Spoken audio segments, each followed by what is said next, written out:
अच्छा, इवोल्यूशन यहाँ पे नॉर्मल वे में समझो, लाइफ के हिसाब से समझ लो कि इवोल्यूशन और इवॉल्व होना क्या होता है। किसी चीज से अगर आपको कुछ चाहिए, ठीक है, एंड वो आपका नीड फुलफिल नहीं कर सकता, that time we need another one. हमें कुछ स्पेशल थिंग चाहिए और हम कुछ अनदर वन को ढूंढते हैं, ठीक है।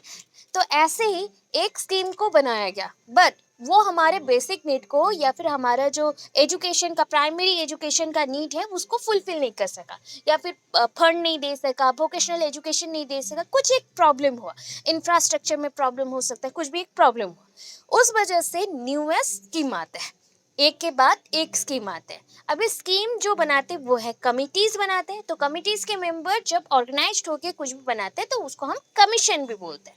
तो कमीशन ने पहले क्या करेंगे, नॉर्मली जैसे मैकेले पढ़े थे, एडम्स वुड डिस्पैच पढ़े थे, सेम चीज में ऐसा ही है कि वो पहले चेक करेंगे कि प्रिवेलिंग एजुकेशन जो अभी के स्थायी अवस्था में, अभी नहीं बोल रही हूँ, मतलब दैट टाइम, उस टाइम पे जो स्थायी अवस्था में या फिर प्रिवेलिंग जो भी एजुकेशन सिस्टम था, जो जस्टिस था, उसके अकॉर्डिंग क्या मिला नहीं मिला। अगर कुछ नहीं मिल रहा है, लैकिंग है, दैट टाइम हम और एक नए स्कीम को या कमीशन को क्या करते हैं, ग्रांट करते हैं, ठीक है। अभी देखो वैसे ही आया पहले सेकेंडरी एजुकेशन, क्योंकि हमने और महात्मा गांधी जी ने 1937 में क्या कंसेप्ट दिया, नई तालीम का कंसेप्ट दिया, राइट। नई तालीम ने पढ़ा, एंड बहुत बच्चे कंफ्यूज हो रहे, क्यों कंफ्यूज हो रहे हो, आप लोग क्लास नहीं अटेंड किए थे क्या? अगर नहीं किए थे तो वीडियो एक बार देखा करो, ये मेरे बेनिफिट के लिए नहीं बोल रही हूँ, आपके लिए बोल रही हूँ। बिकॉज क्या हुआ, last class I think day before yesterday हम लोग ने किया था, एंड कल तक के अंदर 3 या 4 बच्चों ने मैसेज किया कि मैम नई तालीम का जो कंसेप्ट है वहाँ पे हम वर्धा स्कीम का कंक्लूजन दे सकते हैं क्या, क्या उसके ऑब्जेक्टिव सेम लिख सकते हैं क्या? अरे डाउट नहीं करना है, दोनों क्वेश्चन सेम ही है। एंड आप अगर वहाँ पे जो वीडियो में मैंने पढ़ाया है, दैट मीन्स क्लास हुआ था, उसका रिकॉर्डिंग है, उसमें डिटेल्ड बताया है आपको कि कौन सा पॉइंट क्या लिखना है, कहाँ लिखना है, अगर स्किप करना है क्यों करना है, रीज़न देके बताया। एंड कंक्लूजन सेम ही रहेगा, दोनों स्कीम और दोनों जो वर्धा स्कीम था एंड आपका जो नई तालीम का कंसेप्ट था, दोनों सेम ही है, सेम ही है, नाम सिर्फ अलग अलग है। आप थंबनेल देख लो, वीडियो के स्टार्टिंग का थंबनेल नहीं देख लो, वहाँ पे मेंशन है कि नई तालीम, बुनियादी शिक्षा, बेसिक स्कीम ऑफ एजुकेशन और वर्धा स्कीम, ये चारों सेम ही है, एक ही टॉपिक है, ठीक है। तो वैसे ही 1937 के बाद कब आ गए हम, क्योंकि 1937 में जब महात्मा गांधी जी कर रहे थे कंसेप्ट के ऊपर काम, तो उन्होंने क्या किया, नियर अबाउट हमारे आप तो जानते हो कि जो भी आपका नॉन कोऑपरेशन मूवमेंट था वो तो उन्होंने किया था 1920 से 22 में, and quit India movement 1940s के आसपास हुआ, 37 से 40s के आसपास उन्होंने पूरा सब कुछ अवेयर करके किया था, एंड होते होते 41 हो गया। एंड इसके बीच उन्होंने किया था वर्धा स्कीम और बेसिक स्कीम ऑफ एजुकेशन को। एंड इसके बाद 1937 में ये हुआ, तो कुछ सालों तक तो चलेगा ना, कुछ सालों तक ये काम करते रहेगा, कुछ कुछ एरिया में काम करते रहा। एंड उन्होंने स्पेशली अटेंशन किसको दिया, प्राइमरी एजुकेशन को, प्राइमरी एजुकेशन को अपना स्पेशल अटेंशन दिया।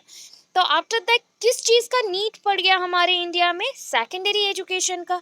तो सेकेंडरी एजुकेशन देखो, सेकेंडरी एजुकेशन कमीशन का नीड हो गया। अभी the government of India act, the government of India act setup, देखो गवर्नमेंट ऑफ इंडिया एक्ट के थ्रू ही हमारा वर्धा स्कीम भी आया था, ग्रांट हुआ था कुछ जगहों पे।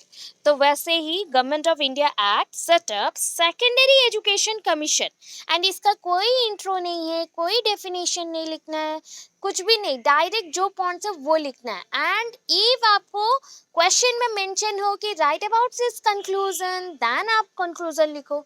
अगर मेंशन हो मेरिट डिमेरिट्स लिखो, तभी मेरिट डिमेरिट्स लिखो, अदरवाइज जो सिंपल आपको पढ़ाया गया है उतना लिख के आना है। अगर कुछ मेंशन नहीं है, डायरेक्ट मेंशन हुआ कोई कंसेप्ट का नाम, तो आप डायरेक्ट लिखोगे जितना पढ़ाया गया, ठीक है।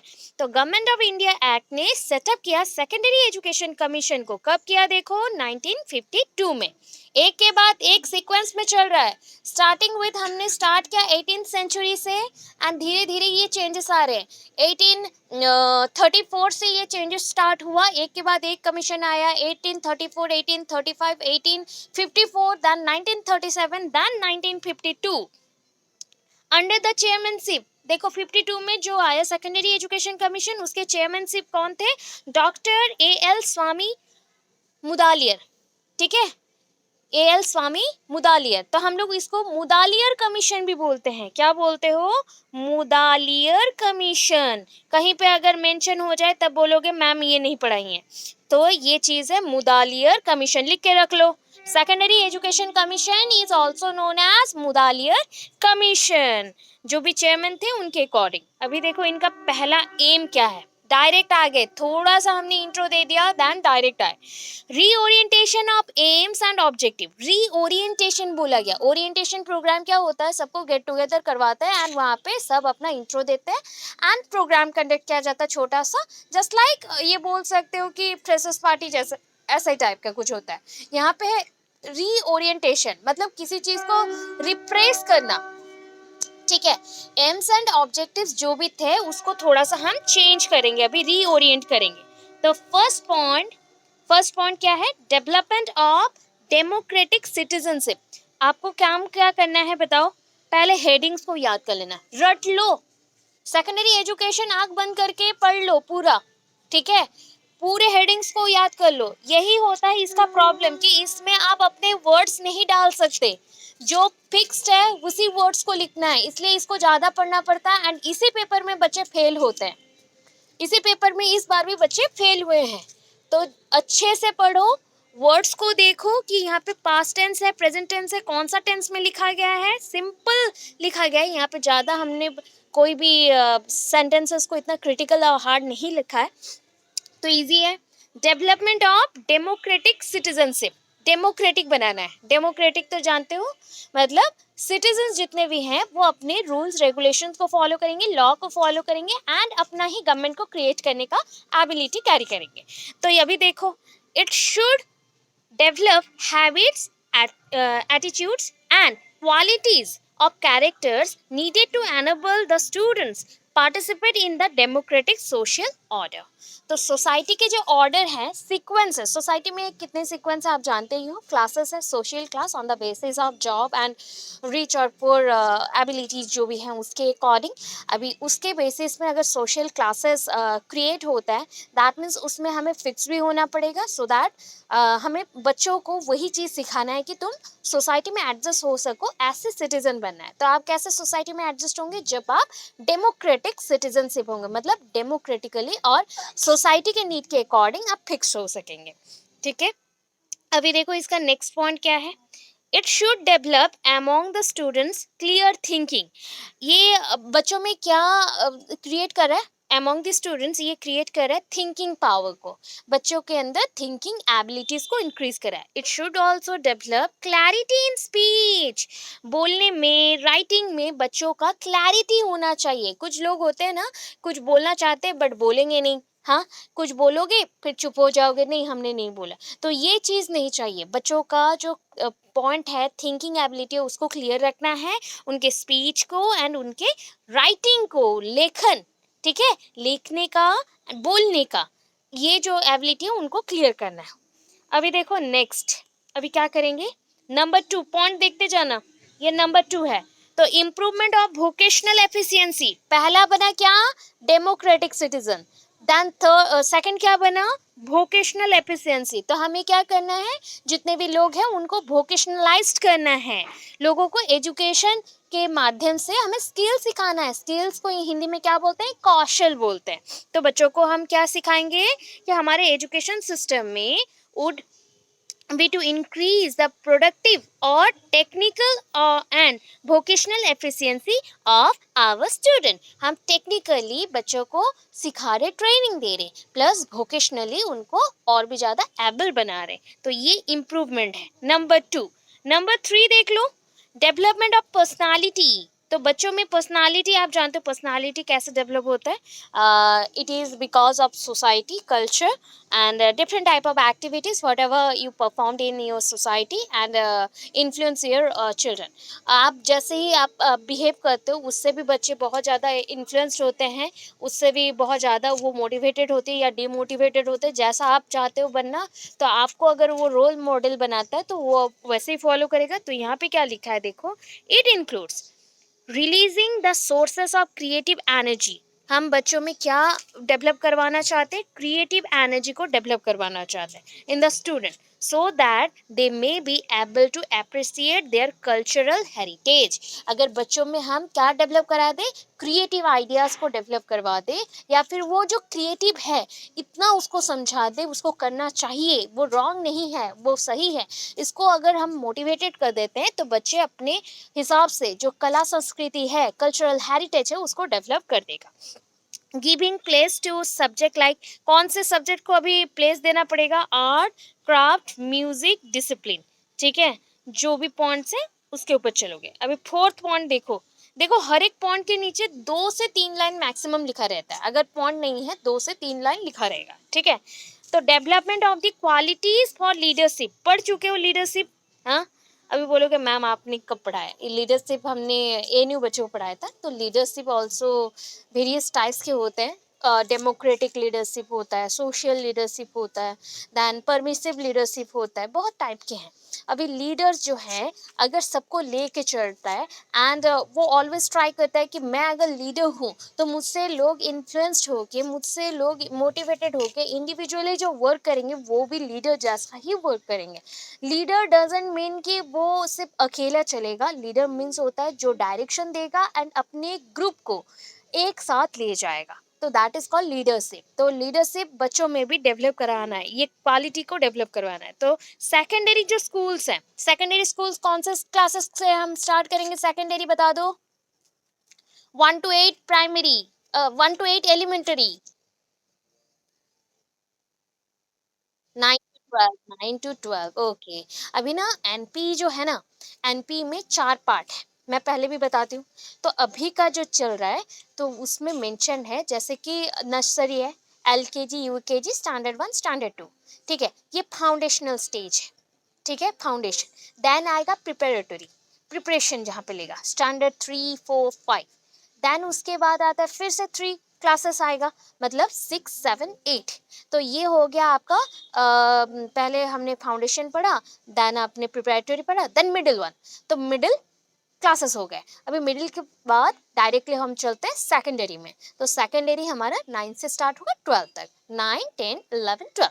अभी उसी के अंदर हायर सेकेंडरी भी आता है, सेकेंडरी आ जाता है। ठीक है, तो अभी देखो बच्चों को हम सेकेंडरी स्कूल्स के पीरियड में क्या देते हैं? Should train the students to provide leadership in social, political and other fields. इसलिए क्या होता है, क्लास 12th के बाद बच्चे बहुत ही ज़्यादा मोटिवेटेड हो जाते हैं, इसलिए पॉलिटिक्स में भी पार्ट ले लेते हैं। एंड कहीं पे भी कुछ भी झगड़ा हो ना, वहाँ पे जाके घुस जाएंगे, मारपीट करेंगे। तो ये सब होता है लीडरशिप का एक एक छोटा छोटा एग्जाम्पल। उसके साथ साथ बहुत जगह पे लीडरशिप ऐसे भी कैरेक्टर हैं जहाँ पे हमें करना चाहिए, जैसे लाइक एनजीओ में वर्क करना, किसी को सपोर्ट करना, किसी को हेल्प करना। तो ये सारे भी लीडरशिप कैरेक्टर्स में आते हैं। तो इसको हम सेकेंडरी स्कूल पीरियड से डेवलप करवा सकते हैं। अभी देखो ये जितने भी पॉइंट्स थे ना, कितना पॉइंट्स आपने पढ़ा? 4 पॉइंट्स। तो ये reorientation of AIIMS and objectives के अंदर थे। कौन से हेडिंग के अंदर आए? Reorientation of AIIMS and objective. आपके जो उद्देश्य है और जो भी लक्ष्य है उसका पुनरावृत्ति करना, मतलब फिर से तैयार करना, रेडी करना। तो उसके अंदर 4 पॉइंट आपने पढ़ा कि सिटीजन बनाना है, वोकेशनल एफिशिएंसी को बढ़ाना है, पर्सनालिटी को चेंज करना है, लीडरशिप क्वालिटीज डालना है। हो गया 4 पॉइंट। अभी बी में क्या आता है? रीस्ट्रक्चरिंग। स्ट्रक्चर तो कर लिया, ऑर्गेनाइजेशन पैटर्न बन गया कि 10+2 सिस्टम होगा या 5+3+3+3 होगा या 10+2+3 होगा, कैसा सिस्टम होगा अभी देखो, इसका अलग है पूरा ही। तो ये रीस्ट्रक्चर कर रहा है सेकेंडरी एजुकेशन और न्यू ऑर्गेनाइजेशन पैटर्न। मतलब हम क्लासेस को पहले डिवाइड करना स्टार्ट करेंगे। तो पहले duration of secondary education, time period देखेंगे कितना है।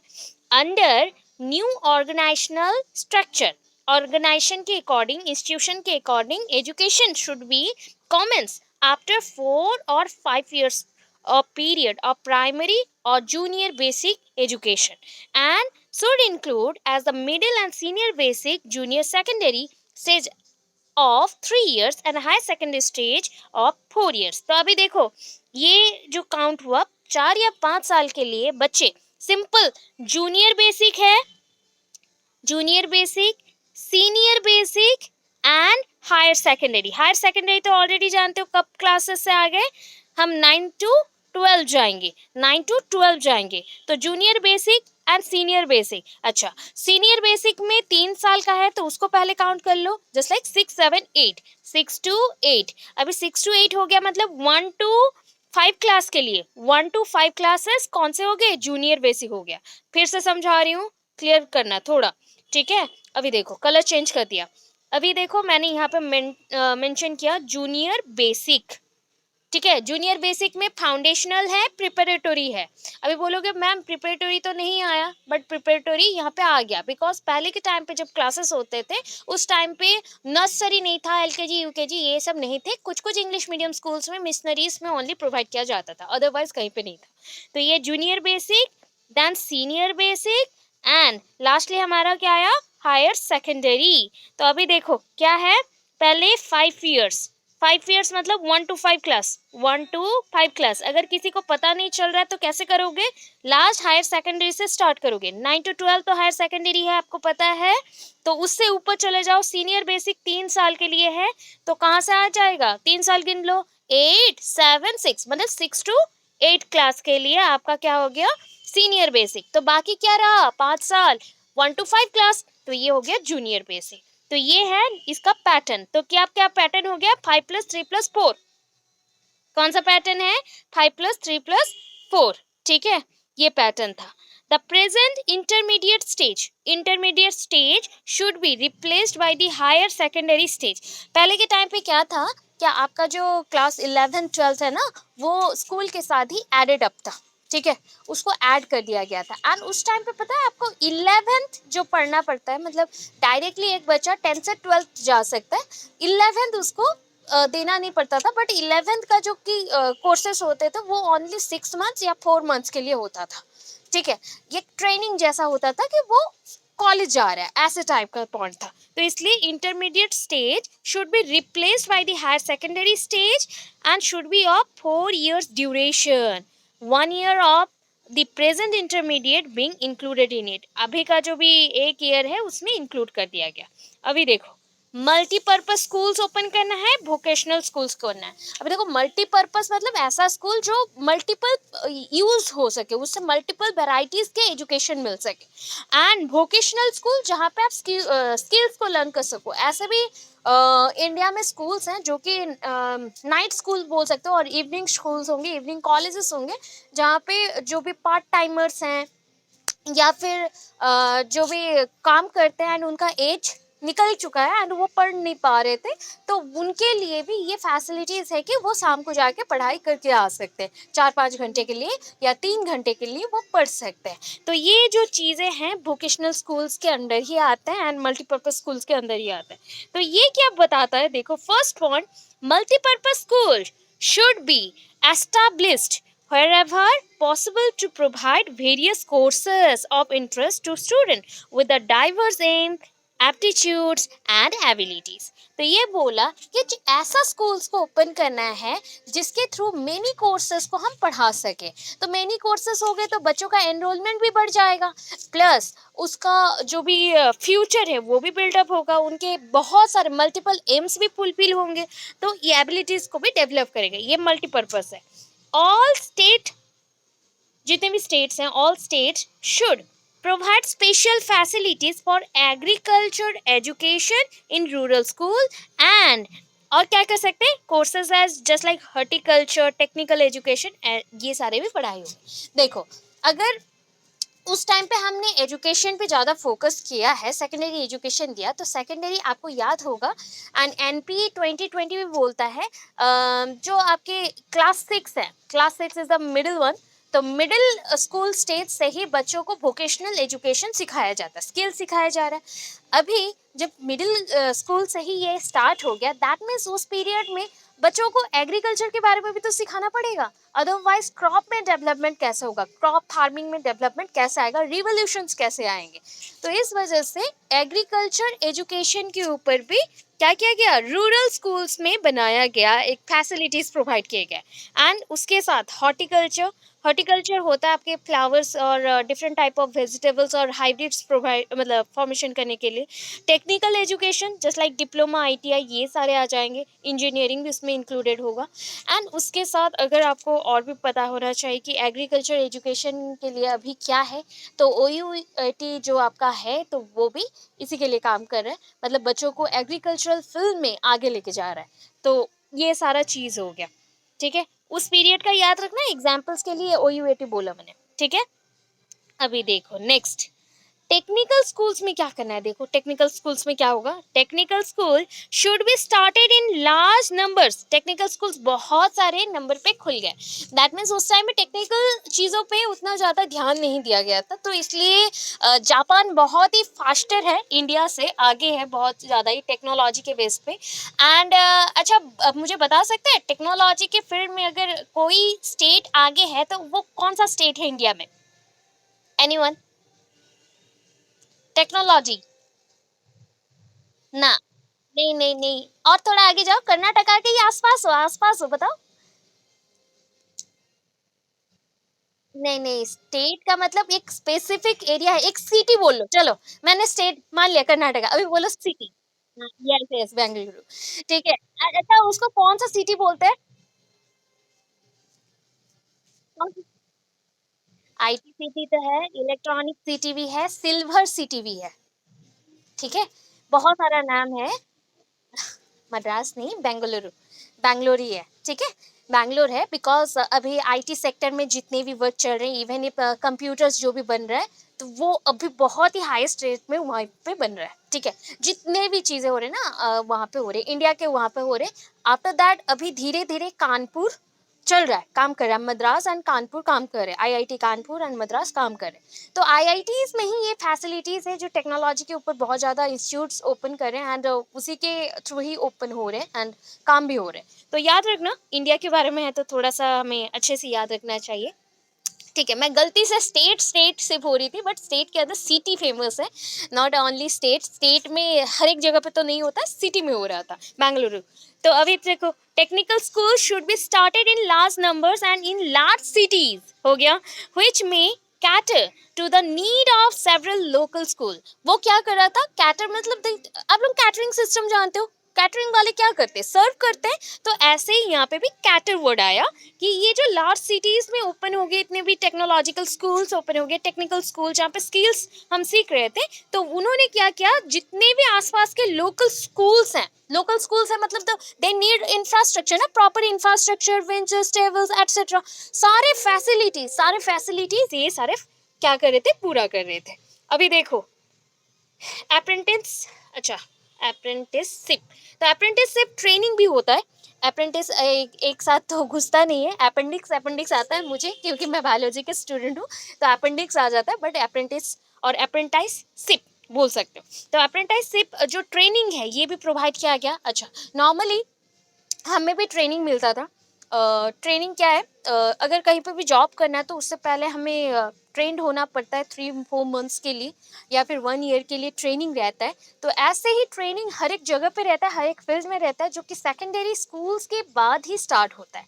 सेकेंडरी पीरियड में क्या होता है ना, पहले आपने सब्जेक्ट के बेस पे नॉलेज ले लिया, एग्जाम दे दिया, पास कर लिया, अभी उसी चीज़ के ऊपर आपको ट्रेनिंग मिलेगा। एंड आप एज ए ट्रेनी आप जाएंगे कोई स्कूल में, कोई हॉस्पिटल में, जैसे जिसका वर्क है, जिस फील्ड में हो उसके अकॉर्डिंग वर्क करना पड़ता है। वैसे ही आईआईटीज में ऐसे भी हैं, जो बच्चे पहले वर्क कर रहे हैं उनको ट्रेनिंग भी दिया जा रहा है, उसके बाद वो खुद से भी कुछ कुछ डेवलप करते हैं। आईआईटीज में एग्जीबिशन बहुत ज़्यादा होता है, स्पेशली बेंगलुरु में हुआ था। एंड वहाँ से ही एक टॉपिक मुझे मिला था, मैंने अपने कॉलेज टाइम पे उसको किया था, हाइड्रोजन एज ए फ्यूल मैंने यूज़ किया था। हाइड्रोजन एज ए फ्यूल, मैंने वर्ल्ड मैगजीन बनाया था। एंड ये बहुत ही यूनिक कंसेप्ट था जो कि मतलब आपके हैदराबाद, बेंगलुरु यही सारे जगह पे डेवलप होने वाले थे, क्योंकि फ्यूल्स का रेट अभी बहुत ज़्यादा बढ़ रहा है, तो इस वजह से हाइड्रोजन को फ्यूल जैसा यूज़ किया जा रहा है। तो different type of things, vacuum cleaner से क्या कर सकते हैं, कितनी सारी चीज़ों उन्होंने डेवलप किया है। तो सोच लो, अप्रेंटिसशिप जो ट्रेनिंग होता है वो बहुत इंपॉर्टेंट है सबके लिए, हर एक फील्ड में अलग अलग वे से होता है। अभी नेक्स्ट आया, these schools should be close proximity to the industries and factories, क्योंकि ट्रेनिंग चाहिए। ट्रेनिंग के लिए क्या चाहिए, हमें बहुत सारे चीज़ें चाहिए, इंस्ट्रूमेंट्स चाहिए, व्हीकल्स चाहिए, जो भी चाहिए, तो हमें कहाँ से मिलेंगे? या फिर मुझे ट्रेनिंग लेना है, ट्रेनिंग के बाद कहीं पे तो प्रैक्टिस करना है ना, उसके लिए फैक्ट्रीज इंडस्ट्रीज होने चाहिए। तो कोई भी फैक्ट्रीज इंडस्ट्रीज हैं कहीं पे बड़े बड़े से, तो उसी के पास ये सारे स्कूल्स बनते थे। अभी देखो, स्टडी ऑफ लैंग्वेज, तो ये स्टडी ऑफ लैंग्वेज को आप ऐसे भी लिख सकते हो, मीडियम ऑफ इंस्ट्रक्शन, जो शिक्षा का माध्यम है, मीडियम ऑफ इंस्ट्रक्शन, ठीक है, मीडियम ऑफ इंस्ट्रक्शन। तो अभी देखो, स्टडी ऑफ लैंग्वेजेस में क्या आएगा, स्टूडेंट्स मदर टंग, स्टूडेंट्स का जो मदर टंग है, और द रीजनल लैंग्वेज, मतलब उस ओरिजिन, उस एरिया का जो भी लैंग्वेज है, उसको यूज किया जाएगा medium of instruction, as medium of instruction हम लोग यूज करेंगे, ठीक है। मतलब उस टाइम पे जिस एरिया का है, स्पेशली अगर हिंदी है, हिंदी यूज़ करेंगे, और रीजनल वाइज में जो भी लैंग्वेज होगा उसको यूज़ किया जाएगा बच्चों को पढ़ाने के लिए, ठीक है। बच्चों को समझना चाहिए, मतलब समझ आना चाहिए, वैसे लैंग्वेज में पढ़ाया जाएगा। अभी देखो, करिकुलम एंड टेक्स्ट बुक आ गया। तो curriculum and text book, curriculum मतलब जानते हो, पाठ्य चर्चा, ठीक है। क्या है? पाठ्य चर्चा, पाठ्य चर्चा एवं किताबें, तो पुस्तकें। अभी देखो, curriculum at the secondary stage should B diversified, including क्या क्या सब्जेक्ट होता था, ह्यूमैनिटीज, अभी पढ़ रहे हो ह्यूमैनिटीज, बहुत लोग पढ़ते हैं, मनुष्य के बारे में जानना है, ठीक है। It is all about psychology and sociology together, दोनों को मिला के होंगे आई थिंक, क्योंकि मैं आर्ट्स की स्टूडेंट तो हूँ नहीं, बट मैंने सुना हुआ है कि उसमें ह्यूमैनिटीज है, मतलब ह्यूमंस के ऊपर थोड़ा सा बेसिक उनका आइडिया रहना चाहिए, एंड उसके रिलेटेड जो भी सब्जेक्ट्स मैटर आते हैं। Then science, commerce, science commerce तो जानते ही हो। टेक्निकल सब्जेक्ट्स, टेक्निकल सब्जेक्ट जो इंजीनियरिंग में पढ़ाई होता है, या फिर इंस्ट्रूमेंट व्हीकल्स के ऊपर भी पढ़ाई होता है, एंड उसके रिगार्डिंग जो भी टेक्स्ट बुक्स हैं। ये जो क्वालिटी एंड कंटेक्स्ट है, जो भी मेंटेन करना है, कौन मेंटेन करेगा? कमीशन। तो कमीशन ने suggested that appointment of higher power text book committee which should lay down clear instruction regarding type of paper, illustration, printing and format। अभी बताओ, मैं आपको हिंट देती हूँ, बुक्स अगर अच्छे क्वालिटी का बनाना है, प्रिंट मटेरियल, देखे हो कभी कभी बुक आते हैं जो आसपास के, जस्ट लाइक कुछ भी ऐसे नॉर्मल बुक खरीद के लाते हो आप लोग, तो देखो उसका पेपर क्वालिटी बहुत ही बेकार रहता है, प्रिंटिंग मिस्टेक्स बहुत रहते हैं, रॉन्ग भी लिखे रहते हैं, आंसर्स गलत होते हैं, ये सारा होता है। ये सब को चेक करने के लिए, इसको करेक्शन करने के लिए कोई एक तो कमिटी होगा ना, कि कोई एक बुक को पब्लिश करना तो किसी के अंडर में इसको पब्लिश करना पड़ेगा, तो कौन करेगा? कौन ऐसा कमिटी है बताओ, कौन सा कमिटीज है? Any idea? दो टाइप के कमिटीज है, एक नेशनल लेवल पे है, एक स्टेट लेवल पे है, हर एक स्टेट में भी एक एक है ऑर्गेनाइजेशन। एनीवन? आप लोग पढ़ते हो, अभी भी पढ़ रहे हो?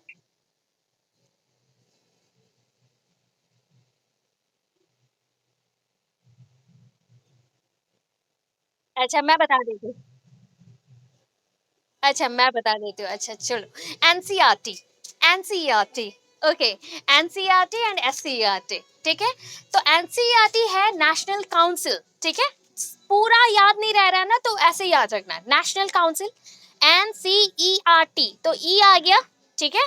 तो ई में आपका एजुकेशनल वेस्ट, आर है, आर हो गया रिसर्च वेस्ट, एंड टी आ रहा है, तो ये आपका टेक्नोलॉजी वेस्ट हो गया। तो ऐसे करके पूरा देखोगे तो ये है नेशनल काउंसिल, मतलब ऐसा काउंसिल बनाया गया जो कि बुक मटेरियल्स, कहाँ पे कैसे बुक बनाना है, कौन से टीचर क्या पढ़ाएंगे, कौन से सिलेबस को फॉलो करेंगे, करिकुलम कैसे बनेगा, एनसीईआरटी के बेस्ड पे ही एनसीएफ बना था, नेशनल करिकुलम फ्रेमवर्क। तो नेशनल जो है मतलब क्या है, ये दिल्ली में होगा, हाँ पूरा हो गया। अभी देखो, हर एक स्टेट का अपना एक काउंसिल होता है, तो वो है एससीईआरटी, स्टेट स्टेट काउंसिल आ गया। अभी ऐसे जो बोर्ड है इसके अंदर भी छोटे छोटे और भी बोर्ड है। बताओ ये बोर्ड को कोई तो और एक ऐसा बोर्ड आएगा जो कि उसे अपॉइंट करेगा या फिर उसको बनाएगा, तो वो कौन है? मैं कुछ कुछ नाम बता रही हूँ जो बाद बाद में। सीबीएसई सीएचएसई सब आते हैं, बट उससे पहले ये आता है, ठीक है? ये आएगा central advisory board of education, ये सबसे बड़ा है, ठीक है? इसको हम ना शॉर्टकट बोलते हैं कैब। कैब बोलने से याद रख लोगे, cab, central advisory board of education. अभी हिंदी बच्चे आप मत बोलना कि मैम इतना वर्ड्स आ रहे हैं कैसे याद रखेंगे, लिख लिख के प्रैक्टिस करो, दिन रात पढ़ो, ये बुक को छोड़ना नहीं है, पानी कर लेना पूरा। ये छोड़ दोगे कुछ नहीं होगा, मार्क्स कम हो जाएंगे एंड फेल करोगे। इतना कॉन्फिडेंट मत होना, ठीक है? ओवर कॉन्फिडेंट मत होना, सॉरी, कॉन्फिडेंट हो जाओ, ओवर कॉन्फिडेंट मत होना। ये टॉपिक ही ऐसा है, इसको याद अभी आ जा रहा है, ये इजी लग रहा है, जब लिखोगे ना भूल जाओगे, ठीक है? तो याद रखना, ये जो करिकुलम टेक्स्ट बुक्स हैं उसको बनाने के लिए जो कमीशंस आए, वो कमीशंस हो रहे हैं आपके एनसीईआरटी एससीईआरटी, उसको बनाने के लिए एक बोर्ड चाहिए जो है central advisory board of education. उसी के अंडर पे तीन और भी छोटे छोटे बोर्ड्स आ जाते हैं जो कि है आपका सीएचएससी, आईसीएससी एंड सीवीएसई, ठीक है? ये तीन आ गए। अभी उसको छोड़ के भी और भी छोटे छोटे चीज है, एनसीटीई, ठीक है? फिर आ गया नाक, ये सारे चीज हैं जो आपको याद रखना है बाद बाद में। चलो अभी अंदर चलते हैं। डायनामिक मेथड्स ऑफ टीचिंग, आपको पता है कितने मेथड्स आप लोग यूज करते हो? अभी बोलोगे मेथड्स मतलब क्या है? मेथड्स ऐसा चीज है, देखो आपके सब्जेक्ट्स में ही मेथड्स है, कॉमर्स है, इंग्लिश है, सोशल स्टडीज है, हिंदी है ना, इकोनॉमिक्स, हिस्ट्री, जियोग्राफी, कितने सारे मेथड्स लेके पढ़ रहे हो। अभी बोलोगे मैम मेथड्स में क्या क्या आता है? तो मेथड्स में ना बहुत वेराइटीज के टेक्निक सिखाए जाते हैं कि आप कौन से क्लास के बच्चों को कैसे पढ़ाएंगे, ठीक है? तो ये मेथड्स होना चाहिए, बिकॉज देखो हमारे ना सोसाइटी में डाइवर्सिफाइड है लोग, लोग जितने भी हैं, ह्यूमंस जितने भी हैं, वो डाइवर्सिफाइड है, मतलब उनका जो एबिलिटीज है वो डिफरेंट टाइप ऑफ होता है। अभी बोलोगे कुछ लोग कि मैम हम लोग बोर हो रहे हैं, कुछ बोलोगे हाँ मैम हमें जानना है क्योंकि हमें कुछ नहीं पता। अभी देखो दोनों टाइप के लोगों को संभालना है, तो वैसे हमें डिफरेंट टाइप ऑफ मेथड्स भी कभी कभी यूज करना पड़ेगा, है ना? तो स्कूल्स में तो बच्चे और भी छोटे हैं, उनको हैंडल करना, उनका जो देखो जो एज पीरियड है वो सेकेंडरी स्कूल्स का बोला गया है। सोचो सेकेंडरी स्कूल्स के टाइम पे बच्चों का एज कितना होगा, नियर अबाउट 12 to 13, 13 प्लस होगा, 13 14 15 16। तो इस पीरियड में बच्चों का एडोलेसेंट का सारे चेंजेस आ रहे हैं, है ना, सारे चेंजेस हो रहे हैं, तो वो कितना डिस्ट्रैक्टेड होंगे। इस पीरियड में आपको अच्छे से पढ़ाना है, सोच लो कितना मेथड्स को यूज करना पड़ेगा उनको पढ़ाने के लिए। तो self effort by the student should be increased. अगर सेल्फ एफर्ट मतलब लर्निंग बाय डूइंग, क्या है? खुद से पढ़ना। अगर कोई बच्चा पढ़ना चाहता है तो उसको और भी ज्यादा मॉडिफाई कर लो, लर्निंग बाय डूइंग, उनको ज्यादा आप क्या करो, प्रोत्साहन दे दो, मोटिवेटेड कर लो, ठीक है? देन उसके ऊपर आपका एफर्ट्स थोड़ा सा कम लगेगा। अभी नेक्स्ट पॉइंट पे चलो, ग्रुप स्पिरिट्स। ग्रुप स्पिरिट्स में क्या आएगा? टीम वर्किंग, है ना, group learning, collaborative learning, cooperative learning, मतलब एक साथ पढ़ाई करना, एक साथ मिलजुल के पढ़ना। तो group spirit should be developed by giving opportunities to students. अगर देखो एक एक ग्रुप में मैंने 10 बच्चे को रख लिया, अभी 10 बच्चों के अंदर एक बच्चा है जो बहुत ही इंट्रोवर्ट है, वो कुछ नहीं बोलता, चुपचाप रहता है, वो सोचता है कि वो जो भी बोल रहा है वो गलत है, तो उसको भी अपॉर्चुनिटीज दो, कभी कभी उसको भी छोटे छोटे पॉइंट्स में बोलने का हक दे दो। देन क्या होगा, उसमें डेवलपमेंट, एक पॉजिटिविटी आ जाएगा, नेगेटिविटी उस धीरे धीरे क्या हो जाएगा, कम हो जाएगा, एंड पॉजिटिविटी आ जाएगा, एंड उससे उसका कॉन्फिडेंस लेवल जैसे इंक्रीज करेगा तो वो ग्रुप स्पिरिट भी उसका डेवलप हो जाएगा, एक साथ पढ़ने का जो भी एबिलिटी है वो डेवलप होगा। अभी देखो डिसिप्लिन, बोलो अभी डिसिप्लिन क्या है? डिसिप्लिन अगर सिंपल वे में समझो ना, डिसिप्लिन एक एबिलिटी है जिससे आप ना अपने माइंड को, हार्ट को, इमोशंस को एक बैलेंस में रखते हो, ऐसा चीज है। पता है ये जो मिक्स्ड बैलेंस है ये आपको स्पेशली कौन देता है? बुक्स। तो इसलिए बुक्स को भी डिसिप्लिन बोलते हैं, हर एक चीज उसमें ऑर्गेनाइज्ड रहता है, वेल ऑर्गेनाइज्ड रहता है।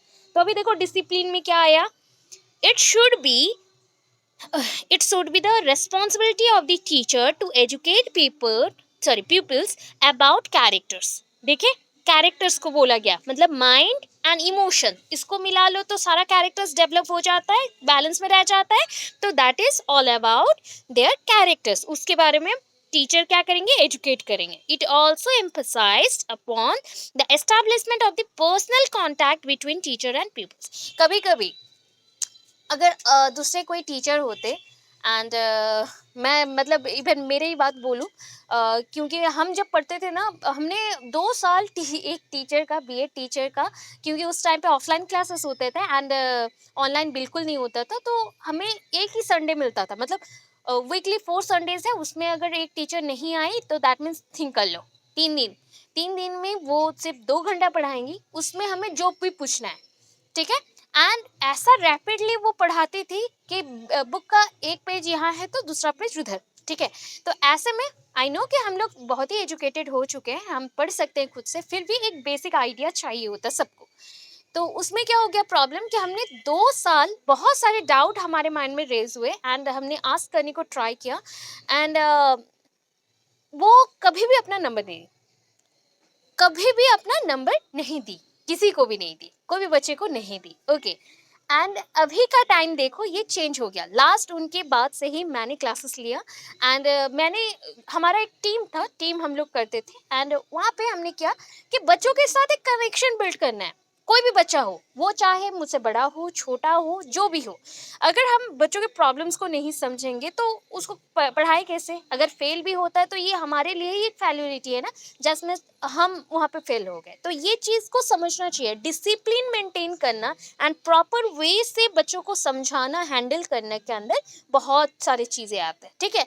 तो डिसिप्लिन बोलता है एक्चुअल रिलेशनशिप, बॉन्डिंग क्रिएट करना between teacher and people and इसका है कि क्लोज रिलेशनशिप मेंटेन करना है, ठीक है। उससे क्या होगा, बच्चों को जिस पॉइंट पे, सपोज एक बच्चा आप पढ़ा रहे हो एंड वो हंस रहा है, वो अपने चैटिंग में लगा हुआ है, या फिर वो अपने घर पे कुकिंग कर रहा है, या फिर किसी से बात कर रहा है, तो ये मेरा बिजनेस तो नहीं है कि मैं उसको हैंडल कर सकूं।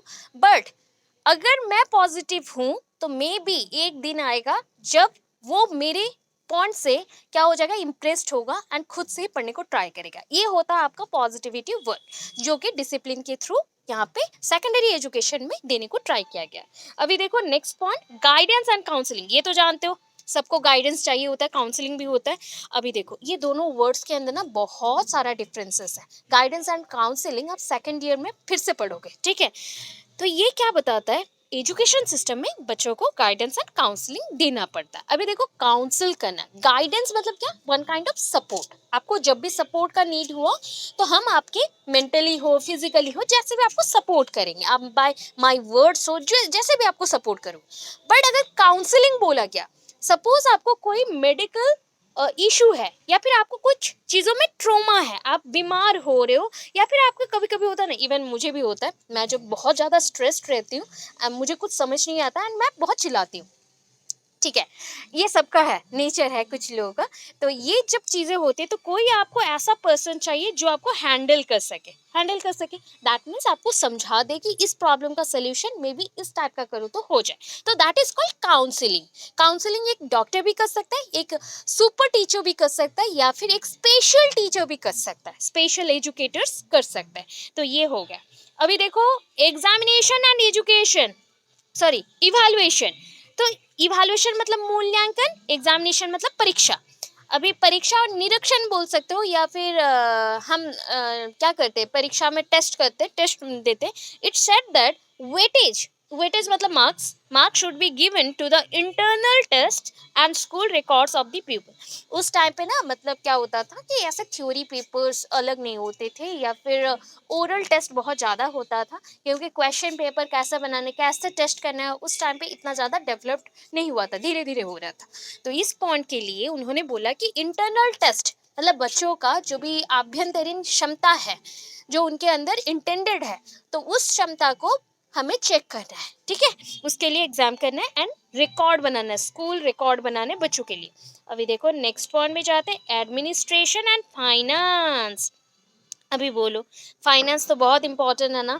सो SSC secondary education commission strongly emphasise that recognition should be given on clearly defined condition. देखो, आप किसी चीज़ को रिकॉग्नाइज़ कर दो। आपके पास एक कोई पॉइंट लेके आता है कि टीचर टीचर ऐसे हम करने से अच्छा होगा। अभी सडनली उसके लिए फाइनेंस आप दे दोगे क्या? नहीं।